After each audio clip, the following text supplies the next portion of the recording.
మహాభారతంలో అర్జునుడు మరియు కర్ణుడి యుద్ధం ఎలా మొదలైందో తెలుసుకోవడానికి ఈ వీడియోని చూడండి.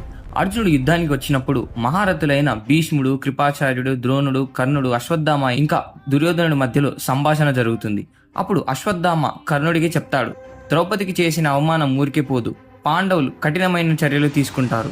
అప్పుడు భీష్మాచార్యులు వెంటనే అందరికీ తన తోటి మహారథులకి చెప్తారు, వాదనలకు ఇది సరైన సమయం కాదు. అర్జునుడితో యుద్ధం చేయాలి అంటే మనం కలిసి ఉండటం ముఖ్యం.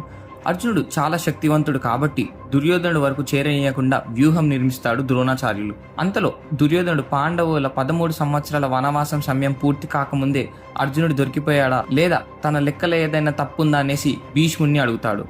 వెంటనే భీష్ములు చెప్తారు, వారి వనవాస జీవితం పూర్తి చేశారు, అందులో ఎటువంటి పొరపాటు చేయడం లేదు. అది విన్న దుర్యోధనుడు యుధిష్ఠిరుడితో తన రాజ్యం తిరిగి ఇవ్వడానికి ఒప్పుకోడు. వెంటనే భీష్ములు ఒక వ్యూహం రచిస్తారు. వారి దగ్గర ఉన్న సైన్యంలో కొంతమందిని హస్తినపురంలోకి కాపులకి పంపుతాడు, మరికొంతమందిని గోవులకి కాపాడడానికి పంపుతారు. మిగిలిన సైన్యాన్ని మరియు మహారథుల్ని అర్జునుడితో యుద్ధానికి సిద్ధం చేస్తాడు. ఒక్కసారిగా యుద్ధ భూమిలోకి అడుగు పెడతాడు అర్జునుడు. రథంతో వేగంగా దూసుకొస్తాడు అర్జునుడు. అంతలో యుద్ధం మొదలవుతుంది. అర్జునుడితో యుద్ధం చేయడానికి నిలిచింది కర్ణుడు. మెరుపులాంటి వేగంతో బాణాలు వేస్తాడు అర్జునుడు ఒక్కసారిగా. ఫ్రెండ్స్, ఇలాంటి మహాభారతం కథలు, కృష్ణుడు మహిమలు ప్రతిరోజు తెలుసుకోవడానికి వెంటనే మన ఛానల్ని సబ్స్క్రైబ్ చేసుకొని నోటిఫికేషన్స్ని ఆన్ చేసుకోండి.